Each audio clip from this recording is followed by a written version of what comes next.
It always begins with trust. Christine and Janelle trusted for years that the money they gave up, the late nights of working side jobs, and the promises that Kody made would all be used for one thing: security for their kids, particularly in emergencies. The Browns had something they referred to as a medical fund. It was meant to be off limits, a cushion for when life deals its worst curveballs. But in these kinds of families, secrets never remain buried long. It was evening, and Christine was wading through a tower of bills on her kitchen counter when she realized something wasn't right. The payments weren't going out. Her daughter's medical bills had been late, despite knowing that there must have been more than enough funds to pay for them. She initially assumed it was just an error, but as she continued to dig, that queasy feeling in her abdomen only became more burdensome. She was not alone. Janelle, across town, was going through the same bewilderment. Hospital bills, late charges, mysterious denials, two mothers, both discovering that the safety net they had relied on no longer existed at all. The two women convened privately, over coffee, their voices low and shaking. Christine laid the documents on the table, her own hand trembling as she pushed them across to Janelle. "It's gone," she whispered. Janelle's eyes opened wide, her face going pale. "What do you mean gone?" Christine pursed her lips. The words stuck in her throat. "The fund? The money. It's not there anymore." That was when everything changed. What started as suspicion turned into a nightmare. Together they sat down with Kody, the man who had vowed repeatedly that he would do anything to keep them and their children safe. But when they confronted him, Kody didn't respond with alarm. He responded with fury. In front of them, his expression contorted, his voice rising to that same harsh sound that once sent them cowering into silence. "You're accusing me of stealing from my own kids?" he shouted. Christine tried to stay calm. "We just want answers, Kody. Where did the money go?" But Kody refused to explain. And Robyn, who had been silent through most of it, only spoke once, quietly, almost rehearsed. "Everything is accounted for." That single phrase echoed in Christine's ears for days. Everything is accounted for. But by then, the women were wiser. The records didn't add up. The funds weren't there where they should have been. And the only explanation remaining was betrayal. For Christine and Janelle, this was not about figures on a bank balance. It was about broken promises, about children being left in harm's way, about trust that had been broken repeatedly. And this time they weren't going to remain silent. They chose to do the unthinkable, to bring their battle out of the darkness of closed-door family sessions and into the blinding glare of a courtroom, somewhere where secrets can't be kept, where papers can't be pushed under the table, and where even the most hurtful truths must be uttered aloud. Picture it, the courtroom thick with silence, all eyes on them as Christine testifies. Her voice trembles as she remembers the night truly required immediate attention, and the bills weren't paid. In the other room, Janelle grips a folder full of papers, her hands clenched, her jaw firm. This wasn't revenge, this was justice. But the question was, justice on whom? Was it Kody, who managed the family's money, or Robyn, whose name kept popping up in the most unexpected places? Or was it both? Because what they discovered next would rock the entire family. Withdrawals that nobody could account for, accounts that nobody owned, and rumors of money being siphoned into side businesses that had absolutely nothing to do with medical emergencies, and everything to do with subsidizing one branch of the family to live in comfort, while the others scraped by. The deeper they dug, the darker it got. The type of betrayal that doesn't only split a family, it dismantles it from the inside out.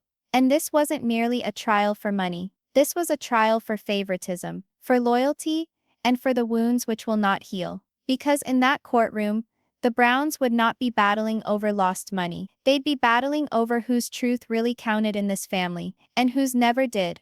As Christine sat down to testify, as Janelle compiled her proof, and as Kody and Robyn steeled themselves to defend all they had created, one thing became clear: nothing would ever be the same again after this trial. Families can bend, families can even break. But this was war. And the wounds would last an eternity. Before we get to the courtroom fight, I want to know from you, if you were Christine and Janelle, would you bring this fight to court?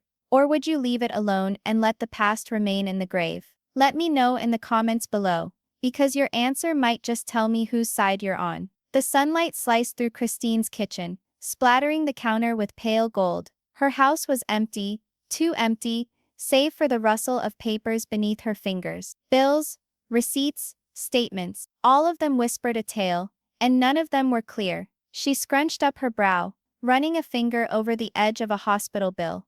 This was Truly's. It was supposed to be paid months prior. Rather embossed in indignant red across the top was overdue balance. Christine sat back, her chest constricting. She knew this medical fund of the family's was supposed to pay for this. They had all made sacrifices for it. She recalled the meetings in the old living room, Kody at the head of the couch, talking with that air of authority he always possessed. This fund is not to be touched. No matter what, it's for emergencies only. Our children's health comes first. That was the promise. Christine had trusted him. But now, gazing at the figures before her, she saw the first glimmer of uncertainty ignite within. She reached for her phone, calling Janelle.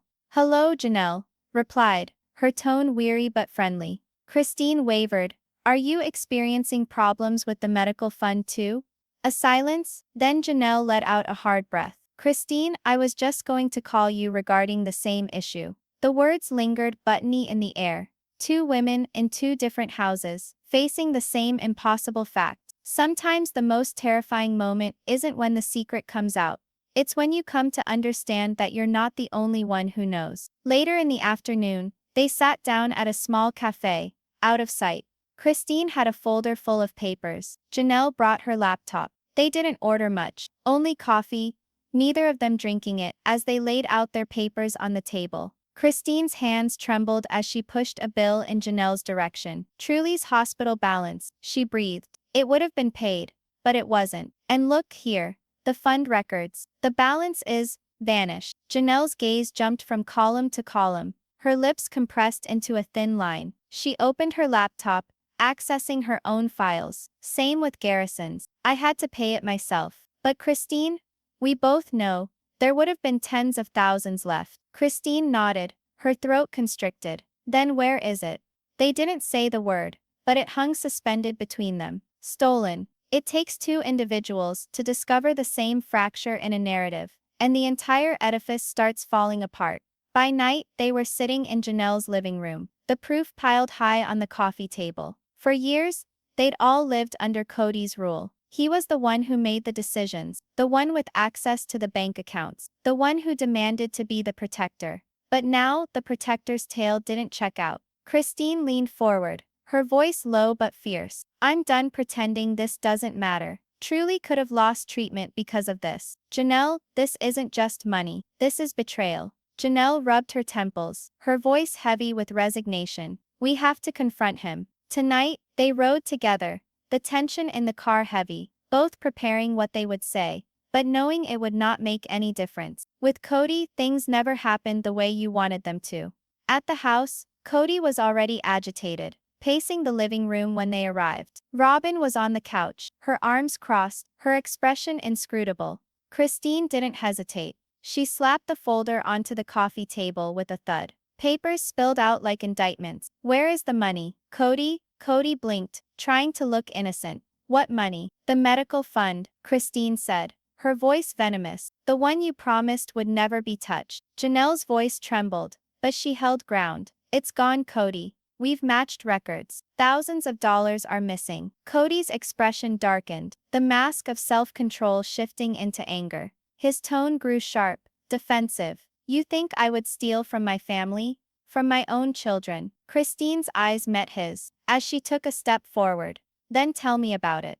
There was a moment of silence. Kody's jaw was clenched, his fists curled at his sides. Then slowly, Robyn answered, her words soft but clear. "Everything is accounted for." The room descended into a choking silence. Christine's gut turned over. The words were too tidy, too practiced. Janelle held her breath, looking at Christine with a knowing look. "Show us then," Christine challenged. "Prove it." But Kody didn't stir. Robyn didn't reach for papers. They just sat there, the silence of their refusal, more deafening than any scream. The truth is never more terrifying than when someone won't tell it to you, because then you know they're keeping something back. Christine's voice trembled with anger. Truly's care was put off because of this. Garrison's too. Do you realize what that does? This isn't about money. This is about the lives of our children. Kody's anger snapped, and he slammed his hand on the wall. Don't you dare stand there and blame me. You think you're perfect? You think you've never done anything wrong?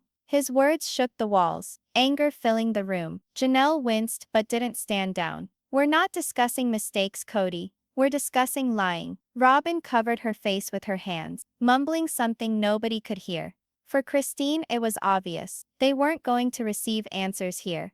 Not voluntarily. She collected her documents, her hands shaking but her determination solidifying. She addressed Janelle, speaking in a low but firm tone. If he won't tell us here, then he'll tell us in court. Janelle only hesitated for a second, before she nodded. The room erupted again, Kody's voice booming. You want to drag me into court? You'll regret it. But Christine and Janelle walked out, their footsteps sharp, final. For the first time, they weren't just wives, they were plaintiffs. Outside, the night air hit them like a slap. Christine exhaled shakily, her eyes burning. This is going to destroy him. Janelle shook her head. No, Christine, he already destroyed himself. And in an instant, the doors of the courtroom swung open in their imagination, and they could never go back. As they sped away, the beams of light piercing the shadows, Christine felt something had irrevocably changed. This was more than a battle over dollars. This was a battle over truth. And the truth was soon to burst into the Browns' carefully constructed facade, brick by secretive brick. Next destination, the courtroom. And there the true war would commence.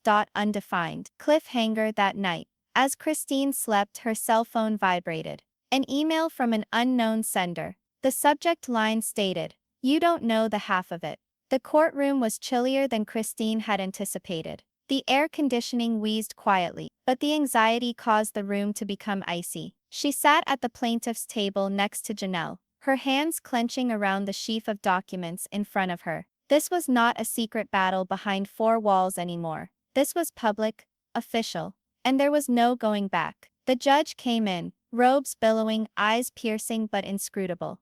Everyone stood, the rustle of feet filling the hush. Christine's heart racing inside her. She had argued with Kody 1,000 times before, but this was different. Here, his rage couldn't be placated. His reasons wouldn't shut her up. Here, truth counted. Kody sat on the other side of the aisle, his expression a mask of barely repressed anger. His jaw clenched, his eyes shooting towards Christine with venom. Next to him, Robyn held a tissue to her hands, her lips quivering as if she were the victim of it all. To anyone else, she seemed fragile. To Christine it seemed like acting. The judge summoned the case. Christine's attorney stood first, firm and calm. Your Honor, we stand here because money that was pledged to be held in reserve for medical emergencies has disappeared. My clients Christine and Janelle have proof that money earmarked to care for their children's medical bills was diverted. We will reveal where it went and who approved it. Christine swallowed hard as the judge nodded. We'll begin with testimony. Mrs. Brown, please take the stand. She rose, her knees trembling as she walked past Kody. For a moment, their eyes locked. His glare was so fierce it might have stopped her years ago. But now she kept walking. She wouldn't back down. Not anymore. She took her oath, and Christine sat and placed her hands in her lap. The attorney stepped up.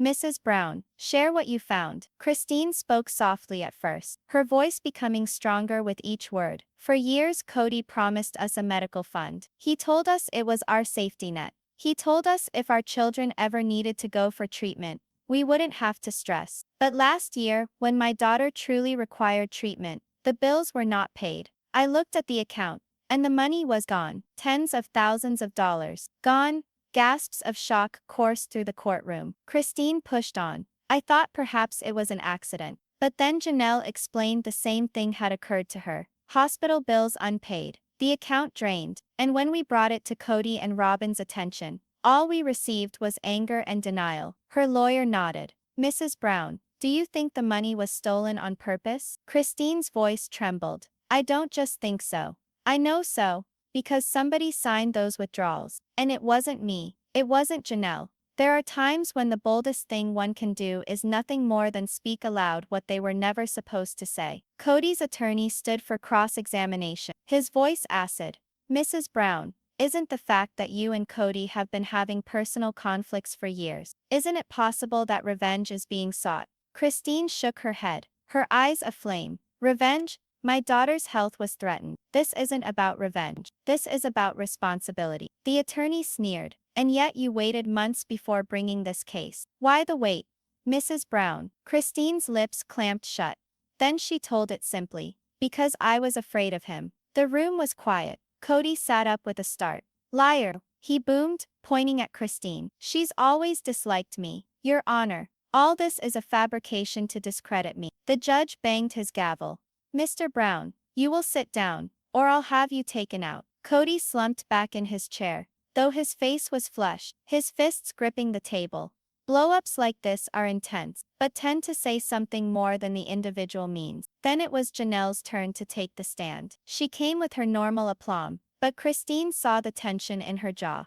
Mrs. Brown, her attorney started. What did you learn about the medical fund? Janelle pushed her glasses up on her nose, her voice firm. I discovered statements for my son Garrison's care. They were rejected. I checked, and the account had been depleted. It was supposed to have more than $80,000. It had under $500. And when I questioned Kody, she paused, her voice cracking. He said to stop questioning, that it was taken care of. But it wasn't taken care of. It was stolen. Kody stood up again, screaming. I never said that. She's twisting everything. The judge glared. Mr. Brown, this is your last warning. But it was too late. The jury and the audience had witnessed his rage. Janelle's attorney set a pile of documents on the evidence table. Your Honor, these are bank statements on the medical fund account. Notice there are some withdrawals. Big amounts, each signed by Kody Brown, or Robyn Brown. The judge leafed through the pages, his brow furrowing. More than $150,000 in withdrawals. During the course of a single year,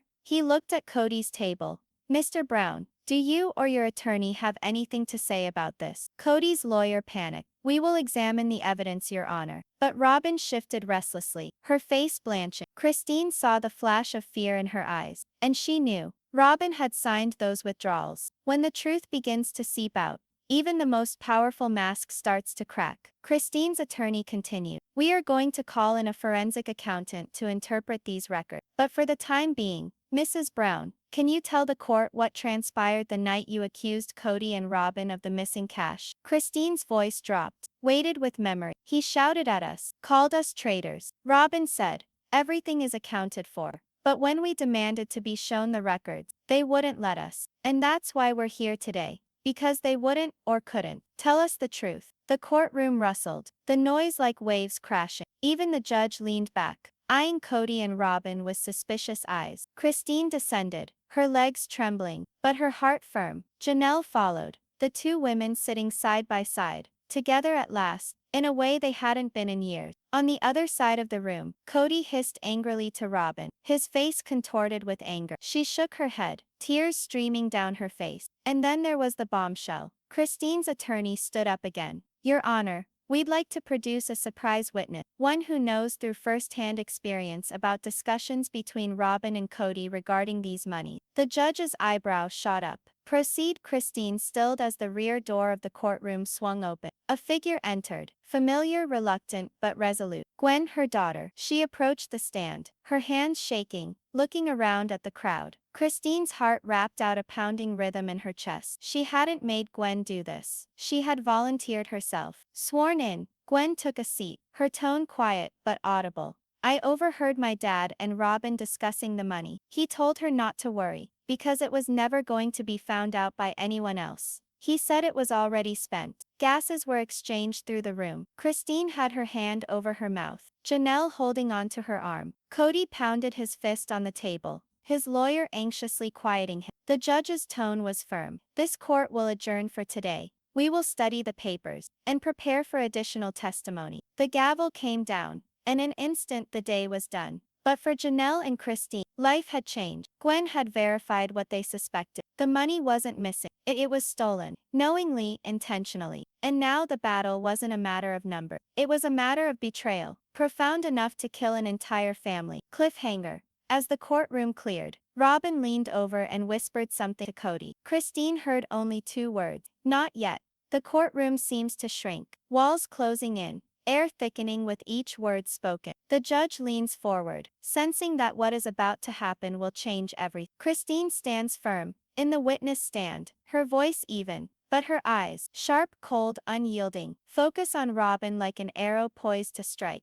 Christine starts. We trusted Kody for years. We all did. We believed him when he promised our sacrifices were for the benefit of the family. What he never said. She hesitates, the quiet sounding more powerful than words, was that he and Robyn were sucking us dry. The gallery shifts uncomfortably. Journalists write in hasty scratching. Robyn's face goes white, her mouth opening in horror. But Christine doesn't let her speak. He said we couldn't afford something. Houses, the children's healthcare, even little dreams we had. But I have evidence that in the same months, Robyn was given thousands of dollars in gifts, directly from our shared accounts, gifts made of our sacrifices. Christine and Janelle's lawyer is unflappable, clutching a tall stack of neatly copied documents. The rustle of paper on wood is louder than thunder. He strides to the bench with deliberate aplomb. Your Honor, Exhibit C bank statement, indicating direct deposits from family accounts into Robyn's personal expenditure, vacations, jewelry, even house payments on houses the other wives never entered. Gasps resound. Mary, who's behind Christine, bites her lip,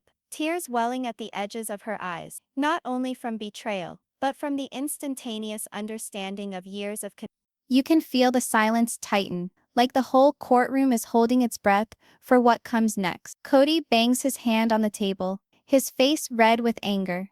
This is out of context. You have no idea how plural families work. We agreed to support Robyn. Christine interrupts him, her tone biting and shaking with long suppressed pain. No, Kody. We agreed to support one another. But you broke that. You reduced us to mere pawns while you and Robyn constructed your empire. The judge holds up a hand, demanding order, but the harm is done. The public has viewed the documents, heard the poison in the tone of Christine, and felt the icy truth cut through the deception. It is Robyn's turn now. Her attorney prompts her to remain calm, but her hands are shaking as she goes into the witness box. She glances nervously between Kody and the judge. She holds a tissue in her hand, her voice breaking. I didn't know the full details. Kody told me these were family decisions. He said it was for the children, for security. I thought everyone agreed. Her words quiver like sand-built house. The lawyer moves forward, voice firm. Mrs. Brown, did you or did you not receive more than $120,000 in transfers within 3 years? Money straight from accounts supported by the other wives. Robyn's lips quiver. She whispers, yes, but no explanation is needed. The lawyer interrupts, cutting her off sharply, almost ruthlessly. The record speaks louder than apologies. A muted murmur spreads through the gallery. Reporters breathe in astonishment. Christine stands, her chest heaving with rage held in check, as Janelle leans forward, clasping the edge of the bench, as if holding herself down from bursting apart. Kody springs up once more, unable to hold back. This is a witch hunt. They're making everything up.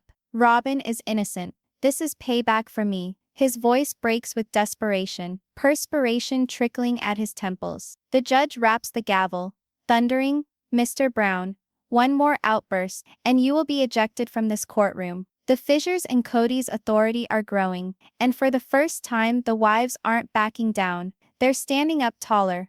The lawyer turns back to Christine, inquiring about why she chose to speak after all these years. Christine's voice becomes softer, but the determination does not waver. Because we were taught to be loyal, to be together. But loyalty can never equal silence when truth is being covered up. I knew that if I kept quiet, my children, our children, would be left with nothing but lies and debt.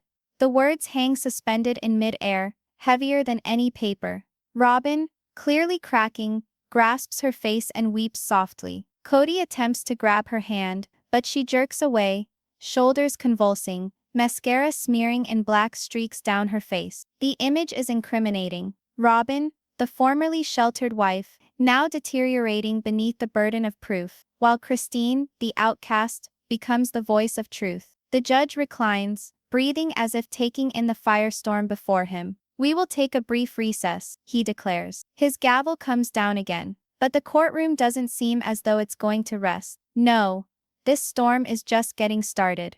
And just when you think it can't get any more explosive, the next witness waiting outside is going to shatter every weak piece left standing. The courtroom is charged, all eyes straining forward, feeling the hurricane about to erupt. Robyn Brown stands up, legs trembling. proceeding to the stand with the delicate balance of one walking on a precipice. The camera here, Christine's mind, catches everything. The hint of shake in her hands, her glancing at Kody before focusing on the judge, the shallow, lopsided breaths. Christine sits stiff, heart racing, reliving every conversation, every surreptitious transfer, every pilfered dollar. She knows what's around the corner. Robyn is on the verge of cracking. The judge's gavel bangs down. "Mrs. Brown, please pronounce your full name for the record." Robyn's whisper is scarce. Robyn Brown. Her eyes at once seek out Kody's, seeking reassurance, but finding only icy rage. Christine's attorney advances. "Mrs. Brown, we have documented proof that several transfers totaling more than $150,000 were transferred from the family's medical fund accounts into your own personal accounts. Can you tell the court about these transfers?" Robyn swallows, shaking. I thought, Kody said these were for family safety. I did not think they would hurt anyone. I thought it was okay." Christine's anger surges, her voice constricting. "Okay? Robyn, do you understand that as a result of these transfers, Truly's treatments were put off? Garrison's medicines went unpaid, my child and Janelle's son, our children were hurt." The courtroom stirs, the tension literally buzzing. Kody jumps up, his face flushed, veins distended in his neck. "She's lying. She's manipulating everyone. Christine, you're making this a show. Sometimes the louder you scream, the more you are afraid of what everybody already knows." The judge bangs his gavel. "Mr. Brown, sit down. You will have your say. Do not interrupt the proceedings." Robyn swallows, her shoulders quivering. She raises her face to the gallery. "I thought I was keeping them safe. I thought I was doing what was right. But I see now, I was an enabler. Her voice falters and tears begin running down her cheeks. Christine leans forward, tone steady but cold. "Part of it, Robyn? You didn't just see it. You approved it. You profited by it. You denied our children what they needed. Tell the truth." Robyn's able to barely nod, her lips shaking, mascara smudging. "Yes, I sanctioned it. I signed off. I didn't consider the ramifications. I thought it was just business. I didn't want to hurt anyone. I promise I didn't want to hurt anyone." Janelle sits frozen, holding on to her notes, her face ashen. "This is not business, Robyn. These are our children, our lives, our sacrifices." And like that, the carefully constructed walls Robyn had put up crumble, exposing the reality that no amount of denial could conceal. The judge pushes forward, his brow furrowed. "Mrs. Brown, this is not a joke. Did you knowingly sanction the withdrawal of funds for children's medical treatment?" Robyn sobs, tearfully now. Yes, I did. But I never intended for anyone to hurt. Kody assured me it was okay. He said it was safe, that the other wives would never notice. I believed him." Kody's face twists. "She's lying. This is all my fault. I assured her everything was covered." "Christine, you don't know." Christine interrupts, voice cold. "I know enough. Enough to understand that both of you betrayed our family. Both of you." The courtroom robs itself of oxygen. Everyone holds their breath, as the air thickens with accusation, confession, and sorrow. Robyn's lawyer stands up, attempting to calm her. "Please, Mrs. Brown, calm down. Breathe deeply." But Robyn can't. She leans over, placing her hands over her face, and weeps hysterically. Kody tries to reach for her, but she pushes him away, shaking her head. For the first time, there is no longer an aura of protection around her. She is open, raw, exposed, and the whole court witnesses it. Christine stands in quiet observation, satisfaction and sadness writhing in her breast. She didn't want Robyn to suffer, yet the betrayal hurt too much. She knows the truth now, and it's plain for everyone to see. The judge takes a deep breath, attempting to regain control. "Mr. Brown, you will be given an opportunity to respond. But for now, let us continue reasonably. This court must deal with the evidence." Christine and Janelle's attorney approaches, holding a stack of bank statements. "Your Honor, the documents here reveal a pattern of withdrawals requested by Robyn Brown. All approved, all recorded, all taken, knowingly from accounts designated for medical treatment. We ask that they be accepted into evidence." The judge reviews them carefully, his expression darkening. "These records are admitted. It is now clear that Mrs. Brown played a role in these transfers. Further testimony will be required to determine the extent of her knowledge and intent. Kody jumps up again, furious, pointing at Christine and Janelle. This is manipulation. Lies. You've turned my family against me. Christine's voice rises above the pandemonium, steady but firm. No, Kody. You turned your own family on one another. We're only here to get to the truth. During moments like these, the truth doesn't merely stun, it reverberates, striking every person in the room, and leaving nothing as it once was. Robyn's cries subside slightly, as she finally gazes up at Christine, her eyes red and puffy. I didn't want this. I didn't want to be hated. I thought I was protecting the family. Christine advances, voice gentle but unyielding. Protecting the family does not mean you hurt children. You knew that. And now the court will know it all. The judge bangs the gavel again. We will recess for tomorrow, to enable both sides to prepare for additional testimony. This court will adjourn to the forensic accountant and other evidence of the transfers. The gavel rings, a warning echoing. The courtroom clears, whispers humming like sparks. Reporters elbow each other outside for quotes. Christine and Janelle lock a look. They know the battle has started. Kody mutters angrily to Robyn. We can still make this work. Robyn shakes her head, tears streaming down her face. Not this time, Kody. Not this time. And so, with one swift blow, the carefully built empire of manipulation and lies is undone, and everyone is left to deal with the ramifications of their actions. Cliffhanger. As Christine collects her papers to exit, she hears her phone vibrate. A new message from an unknown sender. The accountant isn't the only one with secrets. Check the real numbers before it's too late. The courtroom is heavier than ever. The walls ring with tension, each heartbeat ringing in the silence. Christine and Janelle sit together, hands intertwined in quiet solidarity, waiting. On the other side of the aisle, Kody sits stiff, jaw clenched, while Robyn fidgets next to him, mascara smudged and hands trembling. The judge clears his throat. Next, we will hear testimony from the children impacted by the missing money. Christine breathed slowly. This was the worst part. She had thought about being here, staring Kody down, betraying Robyn, and even having to tolerate strangers' judgments. But listening as the children talked of their hurt, that was intolerable. The first to walk towards the stand is Truly, Christine's daughter. She moves forward, holding her mother's hand, eyes wide but firm. She swears in, then glances at the jury, the gallery, Kody, and Robyn. I was ill.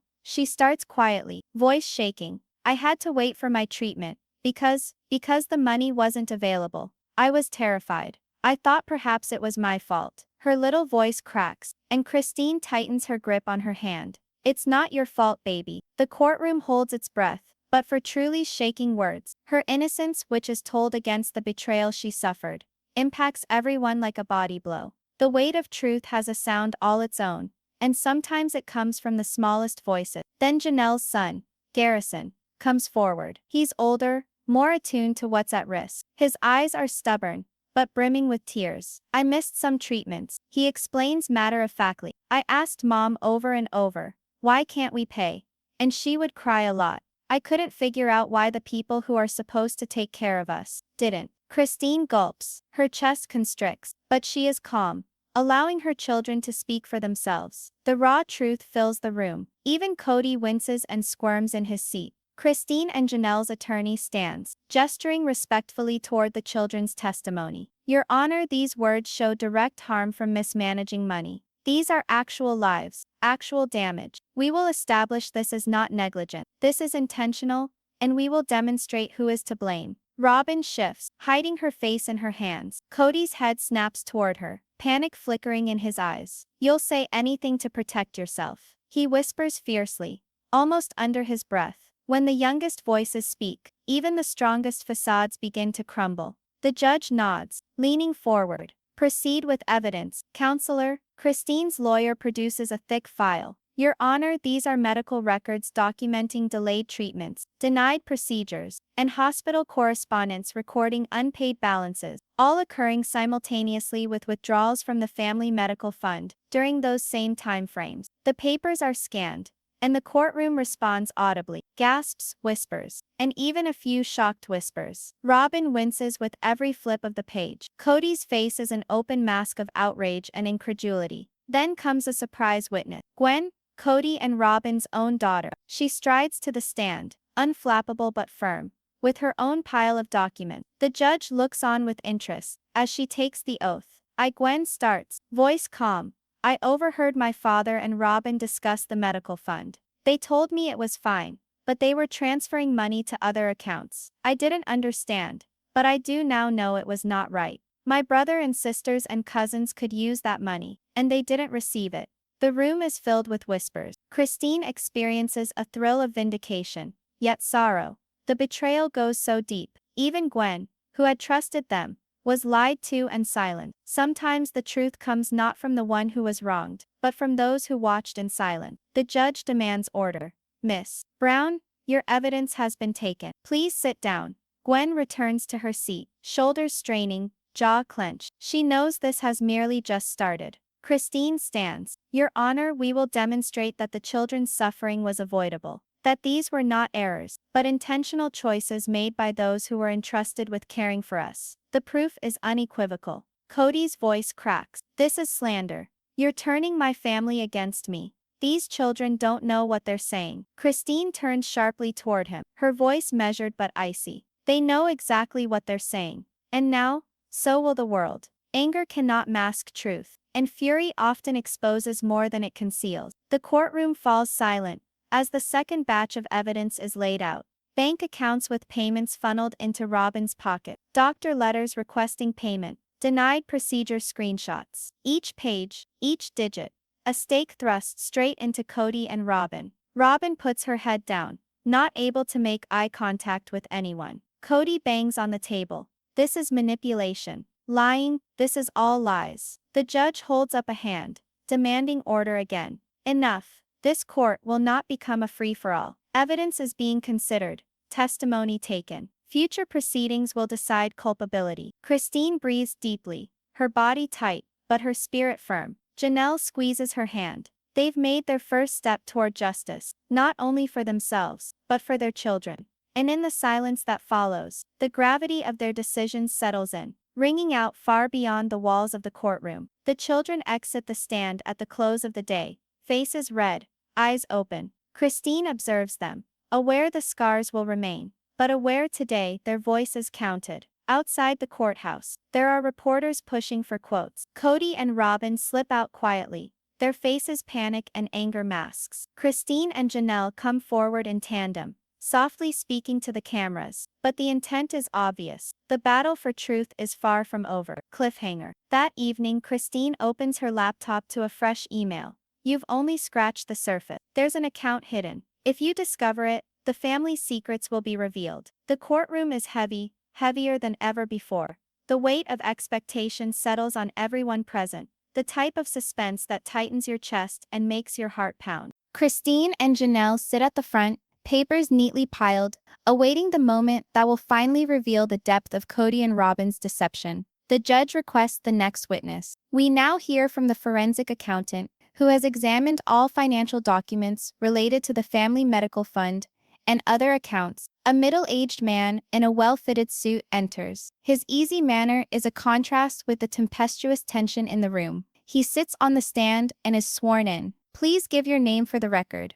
The judge requests Samuel Hayes, forensic accountant. He responds. Christine leans forward. Each word counts. Each expression from Samuel could sway the case their way. Samuel begins, Your Honor, I've reviewed over 5 years of financial records for the Brown family, including bank statements, wire transfers, and withdrawal slips. My findings indicate that funds totaling over $200,000 were transferred from accounts earmarked for medical care into accounts controlled solely by Robyn Brown. Additionally, there is a secondary, previously unknown account with substantial deposits and withdrawals, which appears to have been concealed from all family members except Kody and Robyn. The room falls silent. Kody squirms uncomfortably, his eyes narrowing. Robyn gasps, folding her hands together. Christine has a thrill of vindication and also the seeping tension of what is to come. When concealed truths are brought to light, even the most solid denials fall apart under the force of evidence. The attorney for Janelle and Christine says,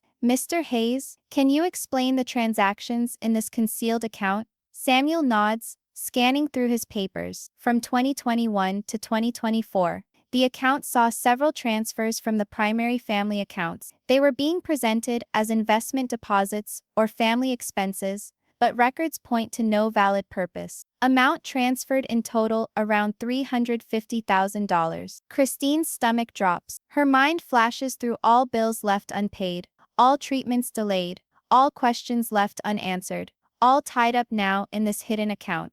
Janelle's voice is firm but strained. Were these transfers made with anyone else's approval except for Kody and Robyn?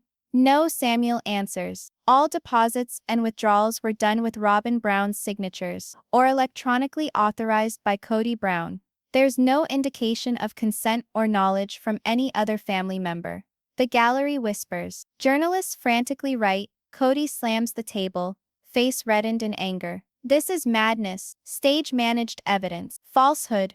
These figures mean nothing. Samuel waves a piece of paper. These are confirmed bank statements, signed, authenticated, and dated. This is indisputable.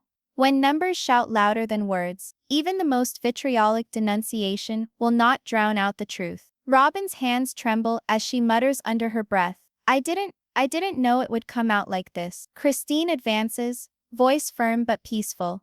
Robyn, you knew. And everyone now knows. You opted for secrecy over family, and now the price is unavoidable.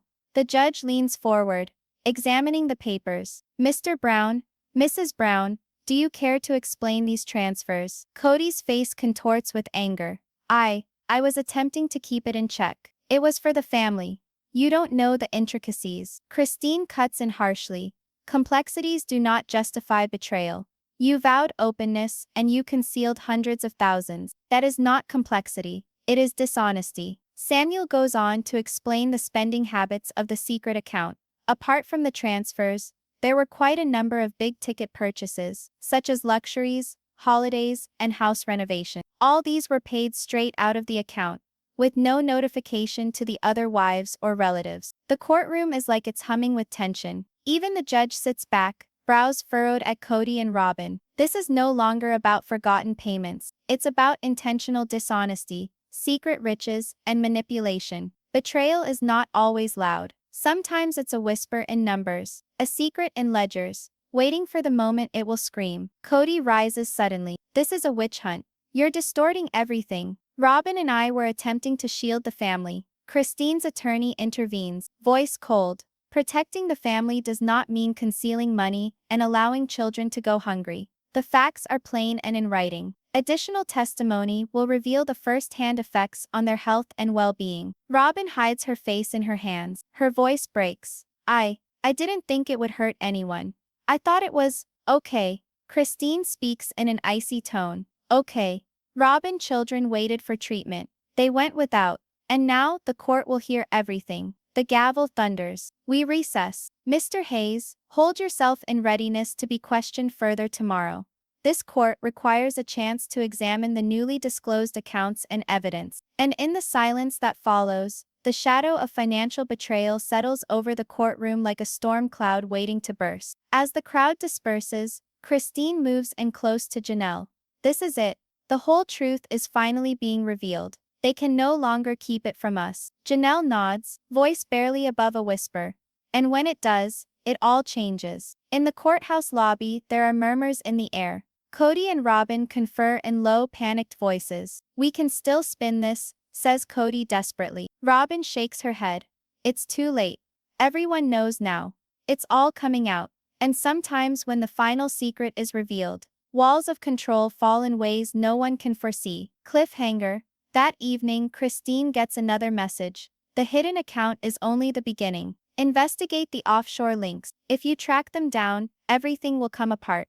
The courtroom is warmer than normal, but the thermostat drones steadily. The air is charged somehow, as though each breath might spark the tension already building within. Christine waits at the plaintiff's table, forward-leaning a fraction of an inch, hands clasped, eyes roving the room. Kody and Robyn face her, their faces masks of panic and rage, though the cracks are beginning to appear. The judge coughs. Now let us consider proof related to the offshore accounts of the Brown family trust funds. The gallery murmurs. Cameras snap and reporters whisper hysterically. Christine's pulse is pounding. She has waited for this moment, the culmination of months of work, late-night study, and restless anxiety. This is where the extent of the betrayal might be revealed. Forensic accountant Samuel Hayes is back on the stand. His briefcase is packed with folders and printouts. Your Honor, aside from the domestic accounts we've already discussed, I have found several offshore accounts in the names of Kody and Robyn Brown. Those accounts took frequent transfers from family accounts, presented as business expenses or investment deposits. Total funds found are over $500,000. The courtroom falls silent. Kody's face becomes red. He attempts to say something, but words will not come. Robyn's hands shoot to her mouth, her eyes wide with alarm. Guilt and panic war on her face. When secrets hide in plain sight, their revelation hits with the force of a hurricane. Christine's lawyer moves forward, waving a printout of transaction. Your Honor, these offshore transfers were not reported to the other wives. No one consented. Money meant for medical bills, mortgages, and security for the family was instead transferred into accounts no one can access but Kody and Robyn. Robyn's voice cracks. I didn't know. I thought it was safe. I didn't know it would be viewed like this. Christine slouches forward, voice controlled, but biting. Safe. Robyn children waited for care. Bills went unpaid. You and Kody hid money, while our family struggled. Kody rises suddenly. This is manipulation. Lies. Falsified numbers. You're all attempting to destroy me. The judge bangs his gavel. Mr. Brown, sit down. This court will deal with evidence, not with accusations. Samuel Hayes goes on, pointing to a spreadsheet displayed on a screen behind him. Red dots mark transfers, notes indicating dates, amounts, and destinations. You can see these funds were moved systematically from domestic accounts to offshore accounts over 4 years. Withdrawals were spent on luxury items, travel, and improving properties. None of the other family members had knowledge of these transactions. The courtroom whispers. Kody's attorney even seems uncomfortable, running through the papers with strained fingers. The deeper the betrayal, the heavier the silence before the storm erupts. Christine senses the courtroom shifting toward her side of things. She sees the nuanced looks, shock, dismay, and incredulity written across the gallery's faces. They are starting to realize the severity of what has been kept in the dark for so long. Her lawyer continues to drill. Mrs. Brown, can you appreciate the magnitude of this deceit? More than $500,000 transferred without authorization? Robyn drops her head, crying openly now. I didn't think it would hurt anybody. I trusted Kody. I thought I was keeping the family safe. Christine cuts in sharply, her tone icy. Protecting the family? Robyn, you let our children starve for treatment while skimming money for vacations and bling. That's not protection. That's greed. The judge massages his temples, obviously reeling at the extent of the deception. We will recess to permit all parties to consider this new evidence. Additional testimony will decide responsibility for these transfers. Kody cowers with Robyn by their table. We can still spin this, he says urgently in a whisper. Robyn blinks her eyes and weeps, her face awash with tears. It's too late, Kody. Everybody knows. And now, there's no going back. When the truth emerges in full, even the strongest bonds shake, and those who believe themselves impregnable start to fall. Beyond the courtroom, whispers hum like voltage. Journalists gossip about the extent of concealed wealth and deception. Rumors and indignation flash across social media. Christine moves aside with Janelle, speaking in hushed tones. This is different. Now they can't deny it. The evidence is overwhelming. Janelle nods, her face serious but set. We've uncovered the first layer. But the emails we received, they suggest there's still more beneath. Offshore is only the beginning. And just when the fight appears to have reached its height, the next bombshell threatens to rip apart every delicate fragment of the Brown family's public persona. Cliffhanger.